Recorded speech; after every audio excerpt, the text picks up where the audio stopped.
Class. आज हम लोग 10th क्लास के लेक्चर नंबर 15 की डिस्कशन करेंगे। आज हमारा टॉपिक है रीड डाटा स्टेटमेंट। ये आप लोगों का बोर्ड के पॉइंट ऑफ व्यू से काफ़ी ज़्यादा इंपॉर्टेंट लॉन्ग क्वेश्चन है। ठीक है, ये कंप्लीट एक लॉन्ग क्वेश्चन है जिसमें हम लोग बात करेंगे रीड स्टेटमेंट की और डाटा स्टेटमेंट की, कि रीड स्टेटमेंट क्या होती है और डाटा स्टेटमेंट क्या होती है। रीड डाटा स्टेटमेंट जब भी इस्तेमाल की जाती हैं दोनों एक साथ इस्तेमाल की जाती हैं। जब हमारे पास रीड स्टेटमेंट आती है साथ उसके डाटा स्टेटमेंट लाजमी आती है। कभी भी ऐसा नहीं होता कि खाली रीड स्टेटमेंट आ जाए डाटा स्टेटमेंट ना आए, या डाटा स्टेटमेंट आ जाए रीड स्टेटमेंट ना आए। जब प्रोग्राम लिखते हैं तो दोनों स्टेटमेंट्स एक साथ इस्तेमाल की जाती हैं। हमेशा पहले रीड स्टेटमेंट इस्तेमाल की जाएगी और उसकी वैल्यू हमेशा कहाँ दी जाएगी, डाटा स्टेटमेंट के अंदर। पहले हमेशा कौन सी स्टेटमेंट इस्तेमाल की जाएगी, रीड स्टेटमेंट। बाद में कौन सी स्टेटमेंट इस्तेमाल की जाएगी, डाटा स्टेटमेंट को बाद में हमेशा इस्तेमाल किया जाता है। इसी तरह यहाँ वो बात कर रहा है किस चीज़ की, रीड डाटा स्टेटमेंट। पहले वो बात कर रहा है डाटा स्टेटमेंट की। डाटा स्टेटमेंट किस काम के लिए इस्तेमाल करते हैं, डाटा स्टेटमेंट को इस्तेमाल करते हैं वैल्यूज़ को, वेरिएबल्स को, कॉन्स्टेंट्स को या स्ट्रिंग्स को। ठीक है, कॉन्स्टेंट न्यूमेरिक, कॉन्स्टेंट स्ट्रिंग्स, उनको पढ़ने के लिए, कहाँ से पढ़ने के लिए, किसी भी रीड स्टेटमेंट के अंदर से पढ़ने के लिए क्या इस्तेमाल करते हैं, डाटा स्टेटमेंट को। हम लोगों ने जब भी कभी कॉन्स्टेंट वैल्यूज़ पढ़नी हो या कॉन्स्टेंट स्ट्रिंग्स को पढ़ना हो, रीड करना हो कहीं से, तो हम कैसे करेंगे, डाटा स्टेटमेंट की मदद से करते हैं। जो वैल्यू पढ़ेगा कहाँ से, रीड स्टेटमेंट में से पढ़ेगा।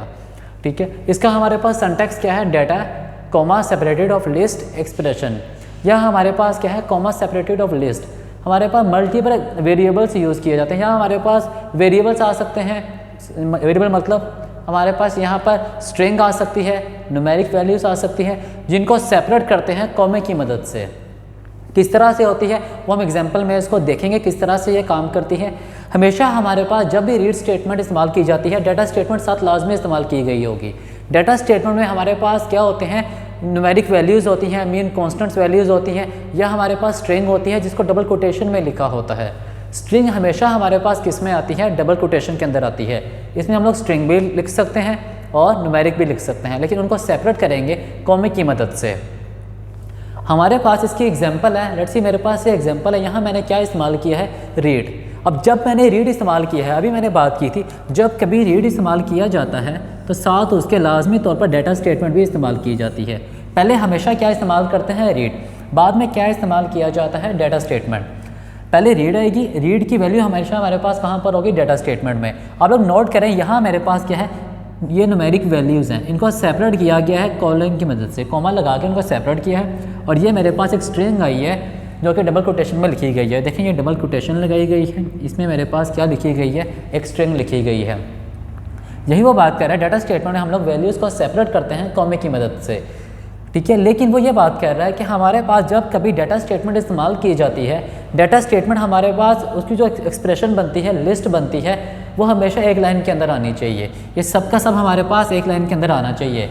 दो लाइनों पे जा सकते हैं हम, कुछ वैल्यूज़ यहाँ लिख सकते हैं, कुछ वैल्यूज़ नेक्स्ट लाइन पर लिख सकते हैं डाटा स्टेटमेंट की। वो कब लिखेंगे, अगर मेरे पास डाटा स्टेटमेंट में जो वैल्यूज़ गिवन है वो बहुत ज़्यादा हो जाती है, एक्सीड कर जाती हैं, मैक्सिमम बहुत ज़्यादा वैल्यू चले जाती हैं, मैक्सिमम लिमिट से ज़्यादा। मींस मेरे पास यहाँ पे 5, 6, 7, 8 वैल्यूज़ आ गई हैं, तो उनको हम दो पार्ट्स में डिवाइड कर देते हैं। हर एक डाटा स्टेटमेंट एक स्पेसिफिक रीड स्टेटमेंट के लिए इस्तेमाल किया जाता है। ये डाटा स्टेटमेंट इस रीड स्टेटमेंट के लिए इस्तेमाल किया जाएगा।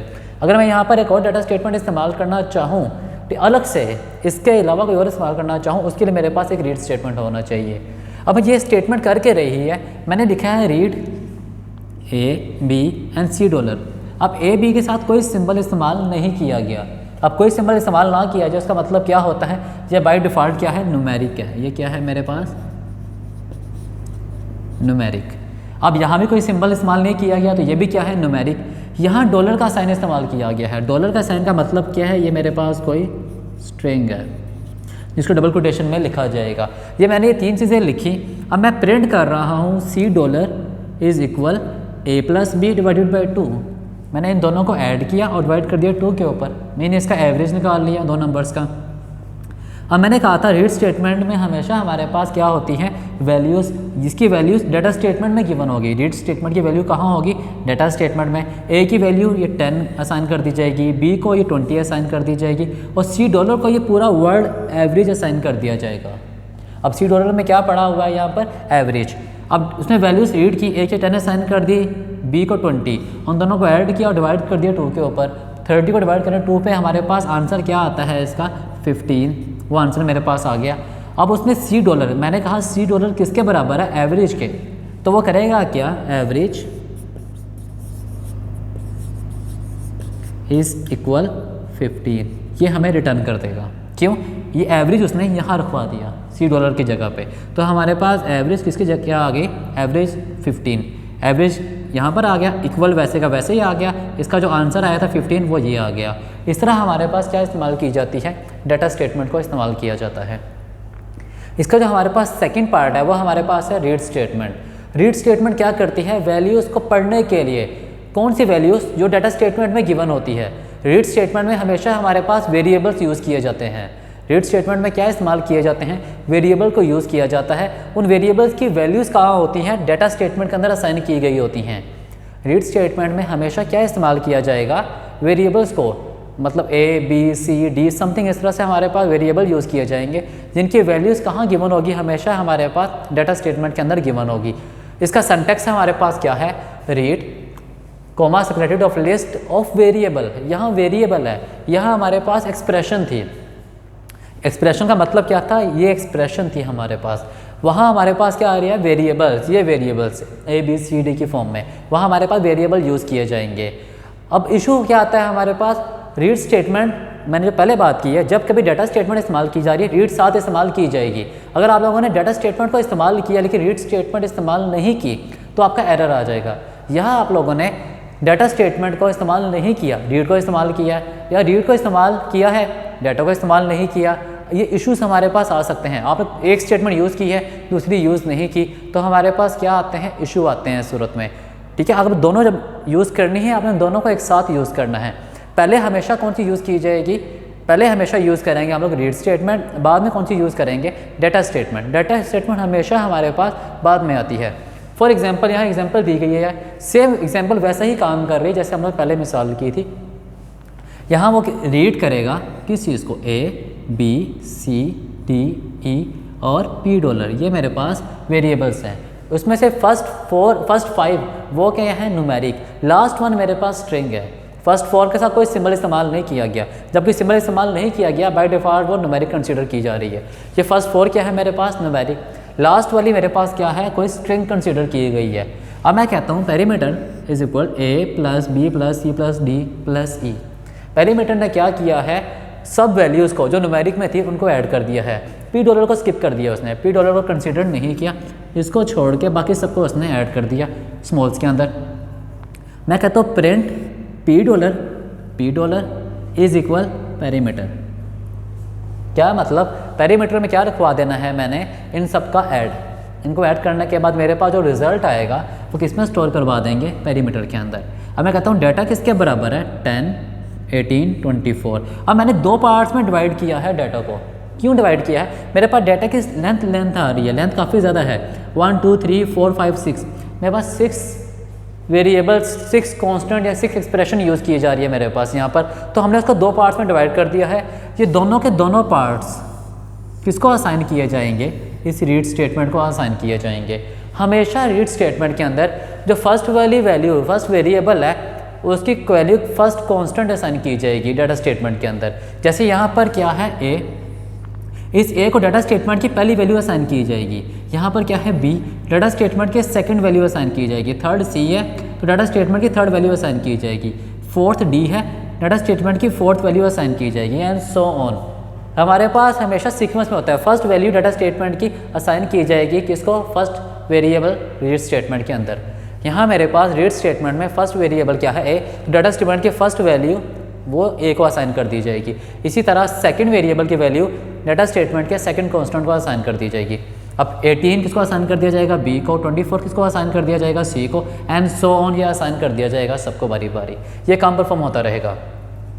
लास्ट मेरे पास क्या था, $P, उसको क्या असाइन कर दिया, पेरीमीटर। पेरीमीटर किसको असाइन किया गया है, $P को, तो $P की जगह पर क्या आ जाएगा, पेरीमीटर। अब इशू हमारे पास यहाँ पर 2 इश्यूज आते हैं। फर्स्ट वन, अगर मेरे पास यहाँ पर रीड स्टेटमेंट में वेरिएबल्स की तादाद ज़्यादा हो जाती है, वेरिएबल मेरे पास ज़्यादा हो जाते हैं, जिस तरह ये वेरिएबल है, यहाँ मैंने एक और ऐड कर दिया एफ, लेट्स से मैंने एक एफ वेरिएबल ऐड कर दिया, तो उस सूरत में हमारे पास एरर आ जाता है। ठीक है, अगर हम वेरिएबल की तादाद हमारे पास ज़्यादा हो जाती है और हमारे पास डाटा स्टेटमेंट में कांस्टेंट वैल्यूज़ कम पड़ जाती हैं, तो हमारे पास आउट ऑफ डाटा का एरर आ जाता है कि डाटा आपका आउट ऑफ ऑर्डर चला गया है, डाटा आपका ज़्यादा हो चुका है, एक्सीड कर गया है मैक्सिमम लिमिट से, क्योंकि हमारे पास लिमिट यहाँ तक थी, आपने एक और वेरिएबल ऐड कर दिया लेकिन उसकी वैल्यू एग्जिस्ट नहीं करती, तो आपके पास क्या आ जाएगा, एरर। लेकिन अगर बात दफ़ा इस तरह भी हो सकता है कि आप लोग वेरिएबल ऐड ना करें, आप लोग यहाँ एक वेरिएबल यहाँ पर 30 ऐड कर दें, तो उस सूरत में कोई इशू नहीं होता। अगर मेरे पास वैल्यूज़ ज़्यादा हो जाती हैं तो हमारे पास किसी किस्म का कोई इशू नहीं आता। क्यों? क्योंकि लास्ट वैल्यू ऐड की जाएगी, अगर फर्स्ट वैल्यू फर्स्ट के लिए, सेकंड के लिए, थर्ड के लिए, फोर्थ के लिए, फिफ्थ के लिए, एंड सिक्स के लिए, सेवन्थ के लिए कोई वेरिएबल नहीं है, वो उसको स्किप कर देगा। लेकिन अगर वेरिएबल ऊपर ऐड किया गया है, उसकी वैल्यू नहीं है, तो आउट ऑफ ऑर्डर का एरर आ जाएगा। ठीक है, ये इस चीज़ का अपना बहुत ज़्यादा ख्याल रखना है, ये इशू इसके अंदर ना आए। और सेकंड इशू क्या आता है, जैसे आप लोगों ने यहाँ पर मैंने वेरिएबल इस्तेमाल किया, लेट्स इसका यूज़ करता हूँ, मैंने यहाँ वेरिएबल इस्तेमाल किया है ए, एक वेरिएबल ए, मतलब इसमें न्यूमेरिक स्टोर होना चाहिए, $7 इस्तेमाल नहीं किया गया, जबकि मैं इसमें स्टोर करवाता हूँ ABC स्ट्रिंग के अंदर। ये ABC एक वर्ड है, ठीक है, वो मैं स्टोर करवाना चाहता हूँ ए के अंदर, तो भी हमारे पास क्या आ जाएगा, एरर आ जाएगा, ये स्टोर नहीं करेगा। एरर कौन सा आएगा, टाइप मिस मैच का, टाइप ही मैच नहीं कर रही। कौन सा टाइप मैच नहीं कर रही, यहाँ मेरे पास क्या है ए, यहाँ मेरे पास क्या आ रहा है, स्ट्रिंग आ रही है, तो न्यूमेरिक में स्ट्रिंग ऐड नहीं कर सकते। न्यूमेरिक के अंदर अगर स्ट्रिंग स्टोर करवाना चाहें तो नहीं करेगी, इसी तरह स्ट्रिंग में न्यूमेरिक स्टोर करवाना चाहें तो वो नहीं स्टोर करेगा। ये इशू जनरेट कर रहा है कि आपके पास टाइप मैच नहीं करती, दोनों की टाइप मैच करनी चाहिए। रीड स्टेटमेंट में वेरिएबल्स की, डाटा स्टेटमेंट में कांस्टेंट वैल्यूज़ की, उनकी टाइप आपस में मैच करनी चाहिए। अगर टाइप मैच नहीं होती तो हमारे पास क्या आ जाएगा, एरर आ जाएगा। ये आप लोगों का सेकंड इशू था।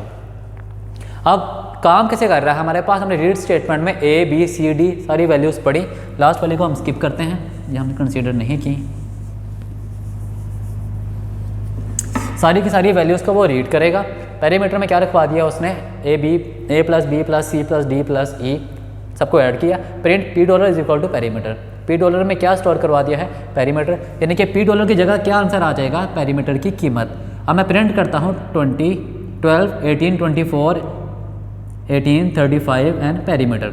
ये वैल्यूज़ किसको असाइन कर दी जाएगी, इन सबको असाइन कर दी जाएगी। तो $P को क्या असाइन कर दिया जाएगा, पैरामीटर। तो इसका आंसर मेरे पास क्या आता है, पैरामीटर, यानी कि $P को क्या असाइन किया गया है, यहाँ $P इसको क्या असाइन किया गया है, ये $P को, ये पैरामीटर लास्ट वाला। तो मेरे पास पैरामीटर इज इक्वल, ये इक्वल का साइन एज इट इज, आगे पैरामीटर की वैल्यू मेरे पास इन सबको वो ऐड करेगा, ठीक है, और जो आंसर आएगा वो यहाँ पर डिस्प्ले कर देगा कि मेरे पास आंसर क्या आ रहा है। वो इन सब वैल्यूज़ को, यानी कि इन थर्ड को और ये दो को, इन सबको ऐड करेगा, मेरे पास जो आंसर आएगा वो वहाँ पर डिस्प्ले कर देगा कि मेरे पास आंसर क्या आता है। ये हमारे पास कंप्लीट क्या था, रीड डाटा स्टेटमेंट।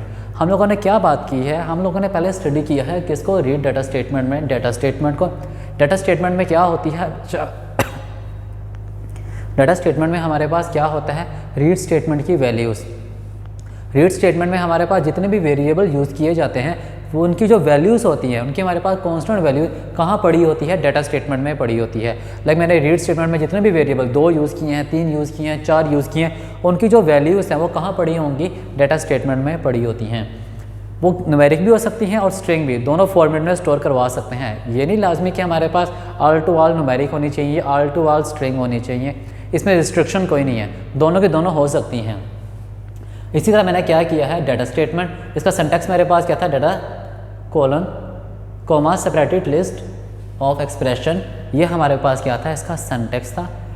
मतलब हम लोग एक से ज़्यादा वेरिएबल्स को सेपरेट करते हैं कॉमे की मदद से। हमने उसकी एग्जांपल देखी किस तरह से हमारे पास रीड स्टेटमेंट यूज़ की गई, साथ उसके क्या यूज़ किया गया है, डाटा स्टेटमेंट को यूज़ किया गया है। रीड स्टेटमेंट के साथ डाटा स्टेटमेंट को लाजमी तौर पर यूज़ किया गया है, किस तरह वो काम परफॉर्म कर रहा है। फिर हम लोगों ने बात की सेकंड किस चीज़ की, रीड स्टेटमेंट की, कि रीड स्टेटमेंट क्या होती है। यहाँ हमारे पास सेपरेटेड लिस्ट ऑफ वेरिएबल्स होते हैं, यहाँ एक्सप्रेशन थी, वहाँ हमारे पास क्या थे, वेरिएबल्स हैं। वेरिएबल्स में हम लोगों ने एग्जांपल की थी, एग्जांपल में हम लोगों ने दो तरह के इश्यूज़ देखे। एक इशू हमारे पास क्या था, अगर मेरे पास जो वैल्यूज़ आती हैं, ऊपर जो वेरिएबल यूज़ किए जा रहे हैं ABCD लाइक ये वेरिएबल्स, अगर इनकी तादाद ज़्यादा हो जाती है, वेरिएबल की तादाद ज़्यादा हो जाती है किसकी निस्बत, नीचे कांस्टेंट वैल्यू की निस्बत। अगर तादाद ज़्यादा होती है वेरिएबल मेरे पास एक्सीड कर जाते हैं इन वैल्यू से, तो हमारे पास आउट ऑफ ऑर्डर का एरर आ जाता है। और अगर मेरे पास रीड स्टेटमेंट के वेरिएबल्स पूरे हैं लेकिन डाटा स्टेटमेंट की वैल्यूज जो हैं कांस्टेंट वैल्यू वो एक्सीड करती है, तो कोई इशू नहीं है, वो वैल्यू लास्ट जो वैल्यू है वो असाइन ही नहीं की जाएंगी। और सेकंड इशू हमने देखा, अगर मेरे पास जो टाइप हमने रीड स्टेटमेंट में यूज़ की होगी, जो भी टाइप, वो न्यूमेरिक भी हो सकती है, वो स्ट्रिंग भी हो सकती है, आपने जो सी भी टाइप कहाँ यूज़ की है रीड स्टेटमेंट के अंदर, सेम टाइप हमारे पास यूज़ करनी चाहिए डाटा स्टेटमेंट के अंदर। यानी अगर न्यूमेरिक यूज़ की गई है तो न्यूमेरिक वैल्यूज़ पास करना लाजमी है डाटा स्टेटमेंट के अंदर। अगर आप न्यूमेरिक वैल्यू पास नहीं करते तो आपके पास क्या आ जाएगा, एरर आ जाएगा टाइप मिसमैच का। टाइप मैच ही नहीं कर रही। टाइप मिसमैच का मतलब आप लोग न्यूमेरिक में स्ट्रिंग स्टोर करवा रहे हैं या स्ट्रिंग में न्यूमेरिक स्टोर करवा रहे हैं, जो अलाउ नहीं होता बेसिक के अंदर, वो अलाउ नहीं करेगा इस चीज़ को। और दूसरी बात हम लोगों ने देखी थी, हमेशा हमारे पास रीड स्टेटमेंट में जितने भी वेरिएबल्स होंगे, फर्स्ट वेरिएबल डाटा स्टेटमेंट की फर्स्ट वैल्यू को असाइन कर दिया जाएगा, सेकंड वेरिएबल डाटा स्टेटमेंट की सेकंड वैल्यू को पढ़ेगा, थर्ड वेरिएबल डाटा स्टेटमेंट की थर्ड वैल्यू को पढ़ेगा, और फोर्थ वेरिएबल डाटा स्टेटमेंट की फोर्थ वैल्यू को, एंड सो ऑन। यहाँ जितने भी वेरिएबल्स होंगे, वो 10 हो, 3 हो, 30 हो, जितने भी वेरिएबल्स होंगे डाटा स्टेटमेंट की सीक्वेंस वाइज वैल्यू को पढ़ते जाएंगे। फर्स्ट वाला फर्स्ट के लिए, सेकंड वाला सेकंड के लिए, थर्ड वाला थर्ड के लिए, तरतीब से डाटा को पढ़ते जाएंगे। ये काम किसका होता है, रीड स्टेटमेंट का। ये आप लोगों का काफ़ी ज़्यादा एक इंपॉर्टेंट लॉन्ग क्वेश्चन है बोर्ड के पॉइंट ऑफ व्यू से, क्योंकि आप लोगों का स्मार्ट सिलेबस है तो आपको ये लॉन्ग के बोर्ड में लॉन्ग के तौर पर आ सकता है। इतना ज़्यादा मुश्किल काम नहीं है। एग्जाम्पल्स ये भी वही काम कर रही है, एग्जाम्पल ये भी वही काम कर रही है। ये थोड़ा डिटेल के अंदर है, ये ज़रा बेसिक से उसने एग्जाम्पल दी थी डाटा स्टेटमेंट के अंदर, इतना डिटेल में नहीं एक्सप्लेन किया।